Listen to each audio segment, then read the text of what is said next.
देखिए जो टॉपिक हम लोग अभी सीखेंगे उसका नाम है आपको क्या चीज, तो रिस्क एनालिसिस। ठीक है ना।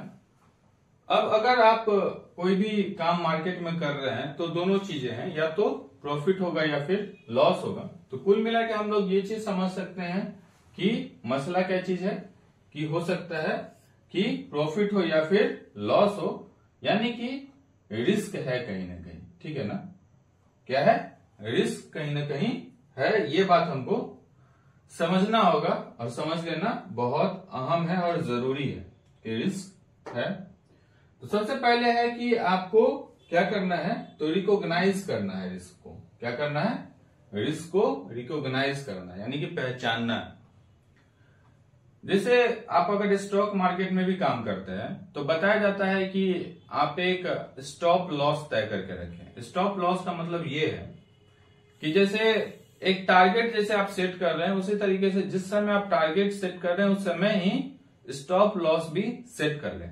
जैसे सपोज कीजिए कोई शेयर आप 100 रुपीज का खरीद के रखे हुए हैं। ठीक, आपने टारगेट किया कि हमको 10% का प्रॉफिट बुक करना है, यानी कि वो स्टॉक जब 110 रुपया पे जाएगा तो आप सेल में पोजीशन बनाएंगे।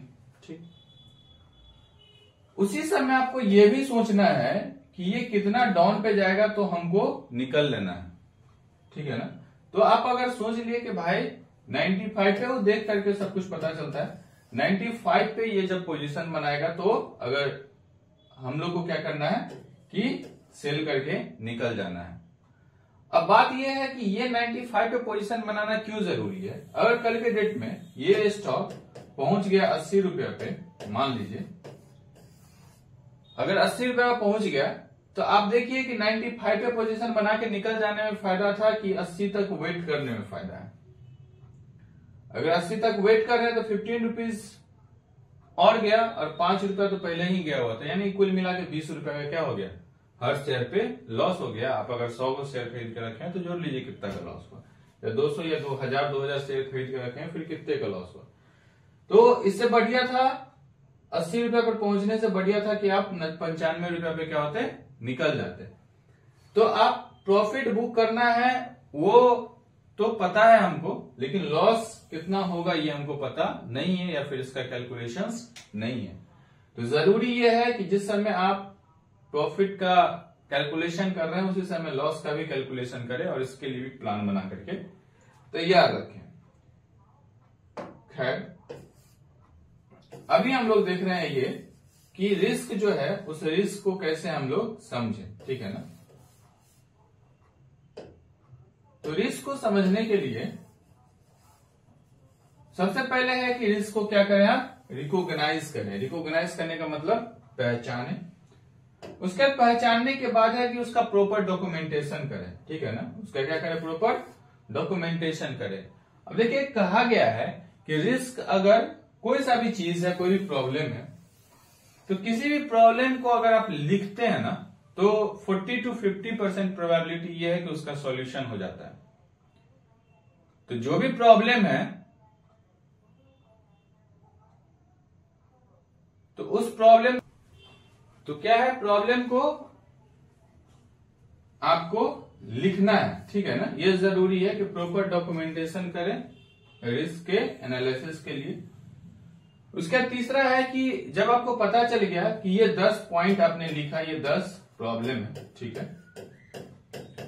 और ये 10 प्रॉब्लम में कौन प्रॉब्लम किससे सॉल्व हो सकता है, और जब ये पता चलेगा आपको कि कौन सा प्रॉब्लम किससे सॉल्व होगा तो आप क्या करेंगे, मेंटर को अपॉइंट करेंगे। ठीक है ना। जैसे मान लीजिए आपके प्लांट पे अगर जनरेटर खराब है, आपके प्लांट पे अगर जनरेटर खराब है तो फोटोकॉपी सुधारने का जो मशीन का मैकेनिक है या एसी के मैकेनिक को नहीं बुलवाएंगे। अगर प्लांट पे जनरेटर खराब है तो जनरेटर वाले मैकेनिक को ही बुलवाएंगे।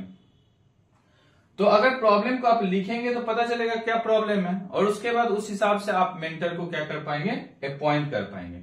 अगर कहीं सीवेज का प्रॉब्लम है तो प्लम्बर को बुलवाएंगे। ठीक है ना। तो क्या चीज समस्या है उस हिसाब से आप उसके मेंटर को अपॉइंट करेंगे। या कोई फाइनेंस का दिक्कत है तो फिर आप उसके रिगार्डिंग जो आदमी है उसको बुलवाएंगे। कोई अगर आपको ह्यूमन रिसोर्स में प्रॉब्लम है तो जो ह्यूमन रिसोर्स का एक्सपर्ट है उसको बुलवाएंगे, या फिर कोई अकाउंट का प्रॉब्लम है तो अकाउंट वाले लोगों को बुलवाएंगे। कोई अगर प्रोडक्शन में मामला है तो प्रोडक्शन के लोगों को बुलवाएंगे, जो एक्सपर्ट है उनको बुलवाएंगे। तो अगर आपको मेंटर अपॉइंट करना है तो जरूरी यह है कि प्रॉब्लम्स को आप लिखें, उसका डॉक्यूमेंटेशन करें, तभी आप उसको प्रॉब्लम को आइडेंटिफाई करेंगे और उसके लिए प्रॉपर जो मेंटर है उसको अपॉइंट कर पाएंगे। ठीक,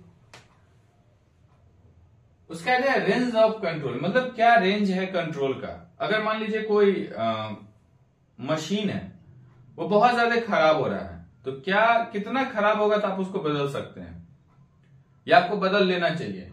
तो वो है कि किसी भी रिस्क को आप कितने रेंज तक ले सकते हैं। ठीक है, इतना लॉस है तो हम बियर कर सकते हैं। तो हर चीज का, चाहे वो प्रोडक्ट के रिगार्डिंग हो या फिर प्रॉफिट लॉस स्टेटमेंट के रिगार्डिंग हो, आप जो रिस्क है उसको कितना बियर कर सकते हैं उसके लिए रेंज को आप तय करके रखें। उसके बाद रिव्यू ऑफ रिस्क मैनेजमेंट, जो भी रिस्क है उसका आप क्या करें, रिव्यू करें।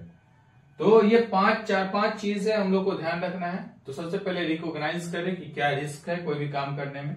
जैसे मान लीजिए हम लाइट ही बना रहे हैं तो हमको पता होना चाहिए कि अगर हम इसके प्रोडक्ट को भेज रहे हैं और उसका जो फाइबर है ऊपर वाला वो अगर बहुत ज्यादा मजबूत नहीं है या फिर ग्लास का इस्तेमाल कर रहे हैं तो हो सकता है ग्लास टूट जाए, तो ये एक रिस्क हुआ।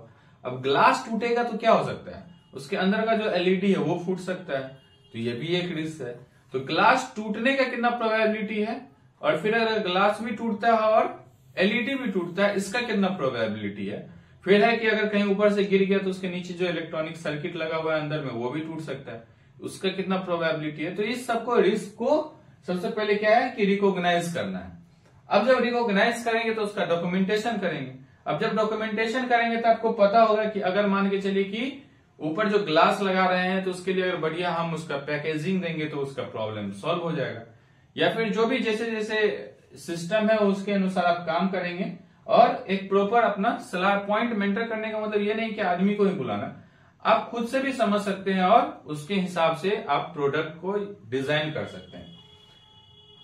अब फिर है कि कितना तक कंट्रोल कर सकते हैं हम लोग, उसका एनालिसिस होना चाहिए। और फिर जो भी हम लोग कर रहे हैं उसका रिव्यू तो निश्चित रूप से किसी भी काम का एकदम अहम है। Thank you.